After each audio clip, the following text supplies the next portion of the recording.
Here's the big challenge of life. You can have more than you've got because you can become more than you are. That's the challenge. And of course the other side of the coin reads, unless you change how you are, you'll always have what you got. I have found in my experience that income does not far exceed personal development. Now sometimes income takes a lucky jump, but sure enough, unless you grow out where it is, it'll usually come back where you are. Life has strange ways. If somebody hands you $1 million, best you become a millionaire quickly, so you get to keep the money. Otherwise, sure enough, it'll disappear. Somebody once said, if you took all the money in the world, divided it up equally among everybody, it would soon all be back in the same pockets. Incredible. Success is something you attract, not something you pursue. Success is looking for a good place to stay. So instead of going after it, you work on yourself. Personal development. See, the major question to ask on the job is not what are you getting. The major question to ask on the job is what are you becoming? See, the big question is not what am I getting paid here. The big question is what am I becoming here? Because true happiness is not contained in what you get. Happiness is contained in what you become. So that's our major subject for tonight, personal development. Of all the assignments Mr. Shoaff gave me at age 25, this was probably the most difficult. In fact, I'm still working on this one. I think it's an unending challenge to see what you can become. The next subject is called Basic Laws. And it's good to study the basics. And I call these basics primarily because they come from the Bible. Now, I'm not a theologian or a minister, and that'll be apparent. But Mr. Shoaff taught me that the Bible was a good textbook for ideas and stories and success equations, how to live the better life. I found out that was true. He also taught me that the Bible is as practical as it is spiritual, and I found out that's true. If you look at your bank account and your income and you're not happy, there are several places in the Bible to check to see what the heck's wrong so you can make the changes. And we're going to cover some of those tonight, called basics. Okay. The next subject is my favorite, setting goals. Mr. Shoaff taught me how to set goals. What a favor that was. One morning at breakfast, shortly after I met him, he said, Jim, let me see your current list of goals, and let's go over them and talk about them. He said, maybe that's the best way I can help you get a better direction started. And I said, I don't have a list. He said, well, is it out in the car or home somewhere? I said, no, sir. I don't have a list anywhere. He said, well, young man, that's where we got to start. He said, I can tell you right now, if you don't have a list of your goals with you, he said, I can guess your bank balance within a few $100s. Which he did. And that got my attention. I said, you mean my bank balance would change if I had a list of goals? He said, drastically. That day I became a willing student how to set goals. And sure enough, learning how to set goals changed my life. And I often wondered why no one had ever taught me how to set goals up until age 25. I went to high school, but if they offered it, I missed it. I went to college for a year, never heard it. I worked for Sears. Really. And to my knowledge, Sears never taught it. Right? How to set goals. So here I am, age 25, married, my family's starting, I've been to college, I'm working, and I still don't know how to set goals. But fortunately, when I was 25, I met the man who taught me how, and it revolutionized my whole life. Economically, socially, personally, it's incredible. So I want to share with you tonight what Mr. Shoaff shared with me, how to set goals. It can be a life changer. Okay. The next subject is the negative part of the seminar. Life is part negative, so we got to talk about the negative. And this subject is called diseases of attitude. Diseases of attitude. There's a lot of things that can wreck your chances to do well. We live in a rather dangerous world, so you got to be not only wise, you got to be careful. Now, attitude diseases are just as bad as physical diseases, right? High blood pressure, heart trouble. I mean, a lot of things lace your chances to do well. So you've got to be careful. And attitude diseases are deadly. I mean, they'll destroy all the good things you start. Okay? So we'll go through those attitude diseases, how to spot them, how to look for them, what they are, and the cure. And I'm a pro on these because I've had them all, so I can give you excellent advice on these. Now, the last subject we're going to consider tonight is called the day that turns your life around. The day that turns your life around. And under this subject, we're going to talk about the emotions that can change your life. Human beings are emotional creatures, and emotions are powerful for life change. Now, of course, emotions are so powerful they can go either way on you. Emotions can either build or destroy. So you really have to employ emotions properly. We call civilization the intelligent management of human emotions. If you can intelligently apply your emotions in the right direction, no telling what can happen. Could turn your life around one day would be sufficient. So we'll talk about those. Okay. Now that's a lot to cover in one evening, but we'll keep at it here and see if we can't get it all done. I'd like to have you now jot down the theme of the seminar. Every seminar should have a theme, I guess. We've got one. It's on some of our literature if you happen to notice it, but if you didn't, for your notes, here it is. The theme of the seminar goes like this: the major key to your better future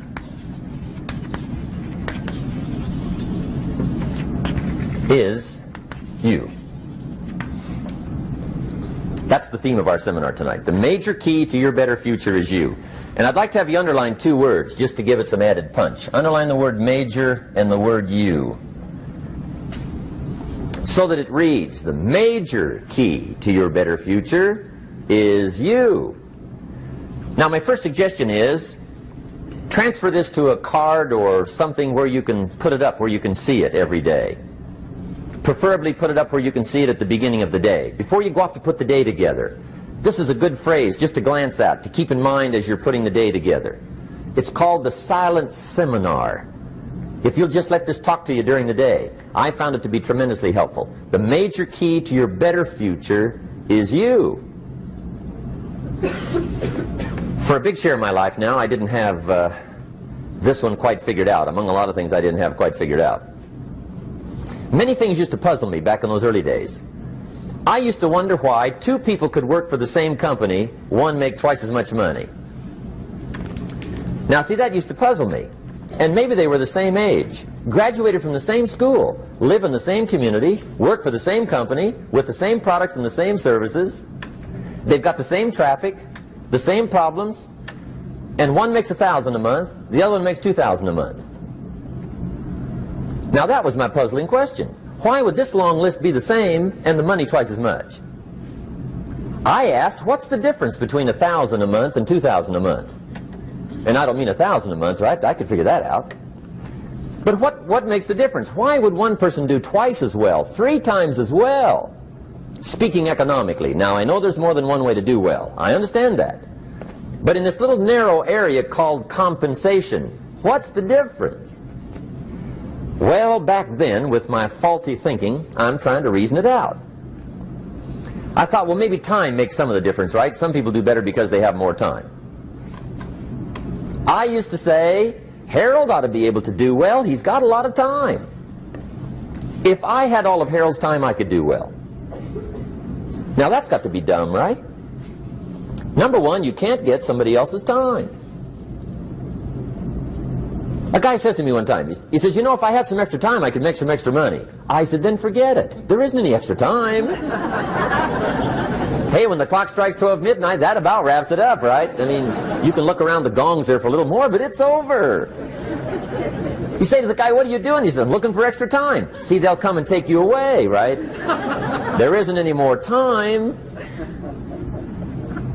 Now, if you can't get more time, which you can't, what could you get more of that would make a difference in economic results? And here's the key word. Make it a part of your notes. We're going to consider it tonight. The word is value. And I have a little phrase for your notes. Value makes the difference in results. Value makes the difference. You can't get more time, but you can create more value. Now here's the first lesson of economics. Everybody should learn it from the time they're old enough to understand what a dollar means. How to earn one, how to get one, how to keep one, what to do with it. First lesson of economics. We primarily get paid for value. That's lesson one. Bringing value to the marketplace, that's how you get paid. You don't get paid for the time. I know it takes time to bring value to the marketplace, but you get paid for the value, not the time. Now, since that's true, here's one of the key questions of the evening. Is it possible to become twice as valuable at the marketplace and make twice as much money in the same time? Could you become 3 times as valuable? Make 3 times as much money in the same time? Is that possible? The answer is yes, if. And it's always if, right? Life is known as the big if. Harry Truman once said, life is iffy. How true. And here's the big if we're going to consider it tonight. It's possible to do much better at the marketplace if you go to work primarily on yourself. And that's the theme of our seminar tonight. Learning to work primarily on yourself. People have asked me for the last 24 years, how do you develop an above-average income? And the answer is, become an above-average person. Develop an above-average handshake. Some people want to be successful, they don't even work on their handshake. As easy as that would be to start on. They let it slide, they don't understand. Develop an above-average smile. Develop an above-average excitement. Develop an above-average interest in other people. Develop an above-average intensity to win. See, that'll change everything. Probably one of the most frustrating experiences in life is looking for an above-average job with above-average pay without becoming an above-average person. It's called frustration.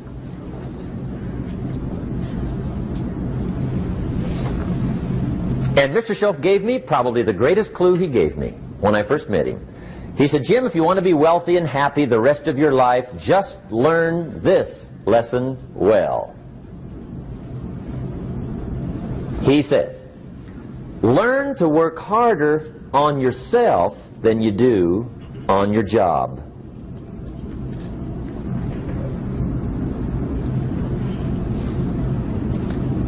Then Mr. Shoaff gave me probably one of the most important clues among so many things he taught me, but this was in those early days.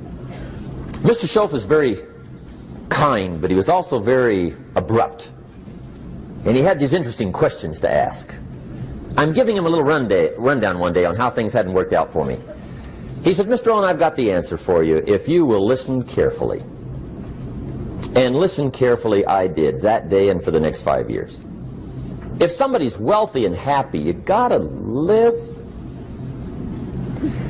He said, Jim, I've only known you a short time. But he said, it's already my honest opinion that for things to change for you, you've got to change. That wasn't quite the answer I was looking for.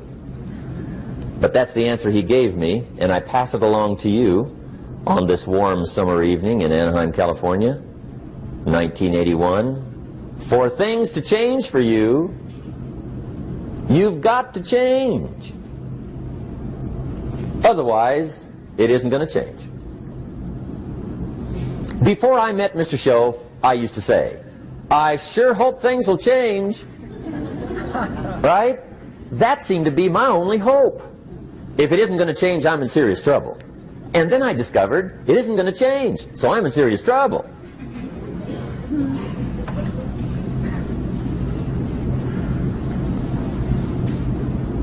See, I can tell you what the 80s are going to be like. You have dropped into the right place. I did a seminar one time for Standard Oil executives and management in Honolulu. And we're having a conference one day around this big conference table. And one of them said to me, Mr. Rohn, you know some fairly important people halfway around the world. What do you think the 80s are going to be like? I said, gentlemen, I do know the right people. I can tell you. So they all listened very carefully. And I said, gentlemen, based on my wide experience, I can really honestly say to you, in my opinion, in the 80s, it's going to be about like it's always been. Aren't you glad you came? That's inside. I don't pass that around just everywhere. Now, of course, I said that to make a point, but I also said it because it's accurate. It's going to be about like it's always been. It isn't going to change. The tide comes in, and then what? It goes out. For 6,500 years that we know of, recorded history, and probably long before that. So it is not going to change. It gets light, and then what? It turns dark. 6,500 years. See, it's not likely to change. And we're not to be startled by that. If the sun goes down, the guy says, what's happened, what's happened? It means he hasn't been here long, I guess, right? It always goes down about this time. The guy says, well, I don't like that arrangement. Well, you got to talk to somebody besides me, right? It gets light, then it turns dark. In rotation, the next season after fall is what? Winter. Pray tell, how often does winter follow fall? Every year regularly for the last 6,500 that we know of. See, it is not going to change. Now, some winters are long, and some are short, and some are hard, and some are easy, but they always come right after falls. It isn't going to change. Sometimes you can figure it out, sometimes there's no way to figure it out. Sometimes it goes well, sometimes it gets in a knot. Sometimes it sails along, sometimes it gets in reverse. See, that's not going to change. The last 6,000 years reads like this: opportunity mixed with difficulty. That's how it reads. It isn't going to change. The man says, well, if it isn't going to change, how will my life ever change? Answer, when you change. And whether I'm talking to high school kids or business executives, my message is always the same. And it goes like this: the only way it gets better for you is when you get better.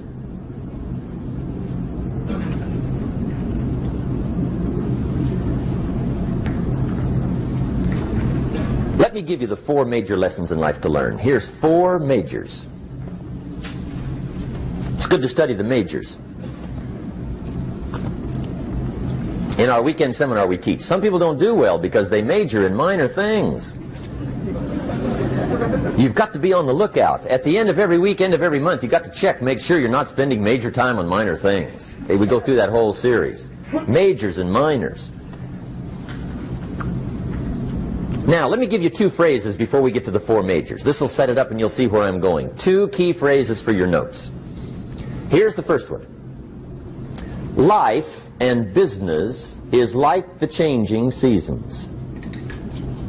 That's the first phrase. Life and business is like the changing seasons. One of the best ways to describe life, it's like the seasons. Frank Sinatra sings, life is like the seasons. Now here's the second phrase. Very important.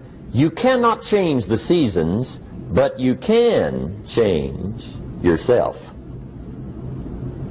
You can't change the seasons, but you can change yourself. And see, that's how life gets better for you, not by chance, but by change. Now, here's the 4 major lessons in life to learn. I've got my first book finished. Came out a couple of weeks ago. This is in it. The 4 major lessons in life to learn. Here they are. Number 1, learn how to handle the winters. That's lesson 1. They come right after falls with regularity. Some are long and some are short and some are hard and some are easy, but they keep coming. You must learn to handle the nights. They come right after days. You must learn to handle difficulty. It comes right after opportunity. You must learn to handle recessions. They always follow progressions. For the last 6,000. See, it isn't going to change. The lesson you must learn is how to handle it. And there's all kinds of winters, right? The winter when you can't figure it out. The winter when it all goes smash. The winter when it turns belly up. The winter when it won't work, when you've run out of money and you've got a broken heart. See, those are winter times. There's all kinds. Economic winters, social winters, personal winters. When your heart is smashed in 1,000 pieces and the nights are unusually long, your prayers seem to go no higher than your head. It's winter time. Barbra Streisand sings, "It used to be so natural to talk about forever, but used to be's don't count anymore. They just lay on the floor till we sweep them away. You don't sing me love songs, and you don't say you need me, and you don't bring me flowers anymore." A song of winter. But see, the disappointments come. Those are normal. That's part of life. But the question is, how do you handle it? How do you handle the coming winters and the disappointments and the down times? Well, you can't get rid of January by tearing it off the calendar. But here's what you can do. You can get stronger, you can get wiser, and you can get better. The winters won't change, but you can. And that's how life changes for you. See, before I understood when it was winter, I used to wish it was summer. I didn't understand. When it was hard, I used to wish it was easy. I didn't know. And then Mr. Shoaff gave me a part of his very unique philosophy when he said, "Don't wish it was easier, wish you were better." See, that triggered my whole life change. Don't wish for less problems. Wish for more skills. Don't wish for less challenge. Wish for more wisdom. That's the key. So that's lesson 1. Learn how to handle the winters. Here's lesson 2. Learn how to take advantage of the spring. That's the second one. Spring is called opportunity. And spring follows winter. What a great place for it. If you were going to put it somewhere, that'd be the place to put it, right after winter. And pray tell, how often does spring follow winter? Every year with regularity, 6,000. You can almost count on it. See, opportunity always comes. Days follow nights. Isn't that terrific? Opportunity follows difficulty. But here's what you must learn to do. Underline these 2 words in that key phrase. Take advantage. Underline those 2. You must learn to take advantage of the spring. See, just because spring rolls around is no sign you're going to look good come fall. You got to do something with it. In fact, you have to get good at one of 2 things in life. Planting in the spring or begging in the fall. Or get somebody to do it for you. See, those are about the only alternatives. Now here's what else you must do. Take advantage of the springs quickly, because there's only a few. Just a handful of springs have been handed to each of us. They don't come forever. Life is fairly brief. So you got to read every book you can get your hands on what to do with your springs while they're here. And take advantage, they soon run out. The Beatles wrote, "Life is so short." And for John Lennon, it was extra short. But life is brief. Elton John sings, "She lived her life like a candle in the wind." It's brief. So whatever you're going to do with your life, you got to get at it. Don't just let the springs pass. Here's the third major lesson in life to learn. Learn how to protect your crops all summer. You got to take care of what you start. Sure enough, as soon as you've planted your garden in the spring, the busy bugs and the noxious weeds are out to take it. And here's the next bit of truth. They will take it unless you prevent it. And that's the third major skill to learn. You've got to learn to prevent the intruder from taking all the good you start. It's one of the challenges. Here's two key phrases under number 3. First one, all good will be attacked on this planet. Maybe not the next one we get to, but on this one, all good will be attacked. Every garden will be invaded. Not to think so is naive. And here's the second phrase.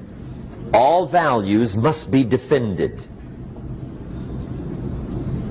Political values, social values, community values, family values, marriage values, friendship values, business values. Every garden must be tended all summer. Third major lesson. Now here's number 4. Fourth major lesson in life to learn. Learn how to reap in the fall without complaint. Learn to reap come harvest time without complaint. Take full responsibility for what happens to you. It's one of the highest forms of human maturity, accepting full responsibility. It's the day you know you've passed from childhood to adulthood, the day you accept full responsibility. And another note, learn to reap in the fall without apology. Without apology if you do well, and without complaint if you don't. That's maturity.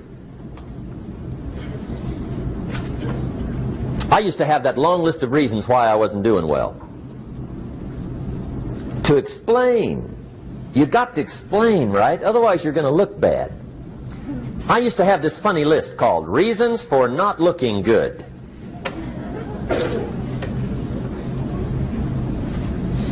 I used to blame the government. I mean, you can believe that or not. It was at the top of my list. I had a lecture second to none. The government. That was on my list. I used to blame taxes. Look what you got left after they take everything. And they expect you to do well. That was on my list there. Prices, that one's easy, right? You walk into the supermarket with $20, come out with a little half bag. So I had that on the list. I used to blame the weather. I blamed the traffic. I used to blame my car. I blamed the manufacturers. I used to blame the company. I blamed company policy. I used to blame the training program. I blame my negative relatives. They were always putting me down. I blame my cynical neighbors. They're just selfish, looking out for themselves. Won't loan you money? They were on my list.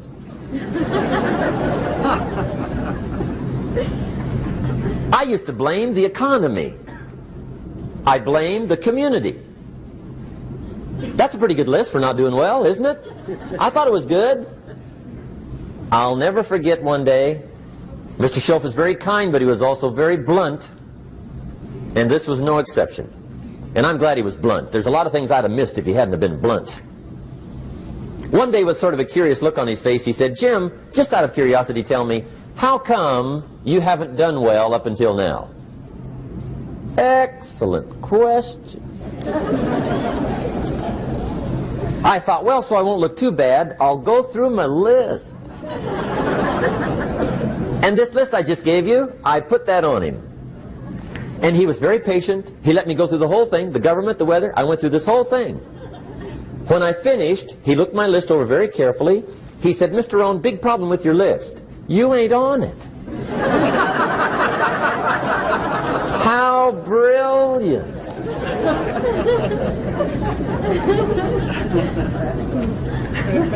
When I went to work for him a few months later, I learned very quickly to tear up my list, reasons for not doing well, and I threw it away. And I got me a fresh piece of paper. And I put one word on it. Me. There's a Black Heritage spiritual that says, "It's not my mother nor my father, nor my brother nor my sister, but it's me, O Lord, standing in the need of prayer." See, I used to blame everything outside. And then let me give you a little philosophy that helped turn my life around. For your notes, here it is. It's not what happens that determines the quality or the quantity of your life. It's not what happens. And the reason is because what happens to about everybody. No different. The sun went down on all of us last night. A common event, a happening.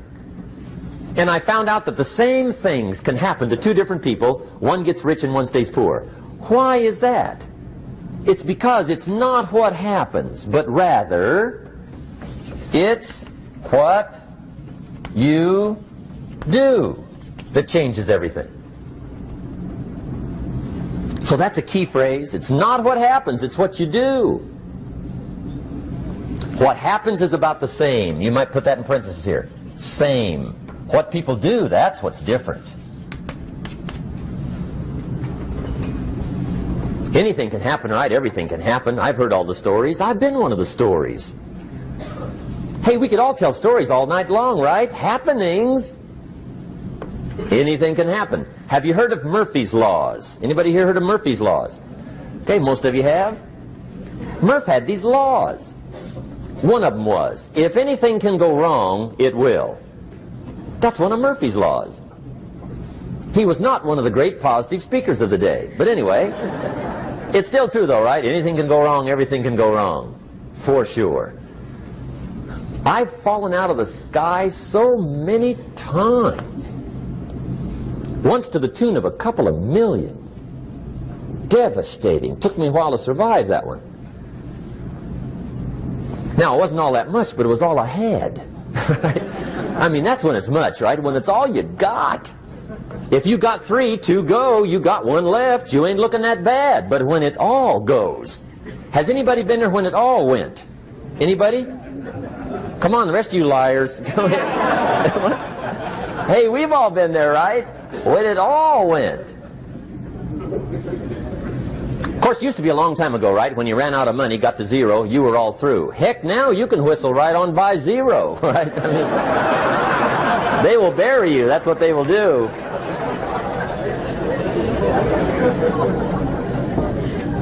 But see, those are the happenings, right? Everything can happen. Anything can happen. But it's not the happenings. It's what you do about it. Somebody says, yeah, but you don't understand the disappointments I've had. Come on. Everybody's had their share. Disappointments are not special gifts reserved for the poor. Everybody has them. The difference is what you do about them.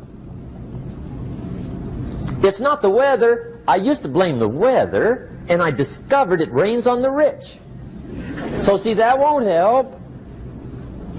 2 men wake up one morning, there's a rainstorm on. One of them looks out his window, sees the rainstorm, and he says, wow, what a storm. With weather like this, they can't expect you to go out and make sales. He stays home.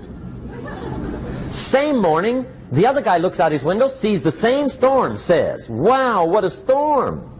But he says, you know what, with weather like this, what a great day to go out and make sales. Most everybody will probably be home. Especially the salesman.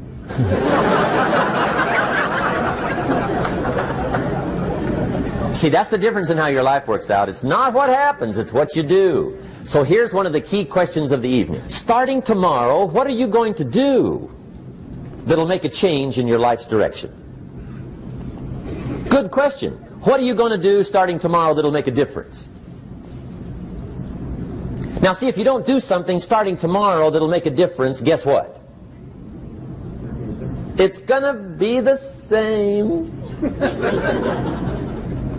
And see, that way you can guess what the next 5 years are going to be like. Look at the last 5. Because the next 5 are going to be like the last 5 unless you, major key, tomorrow, change it all.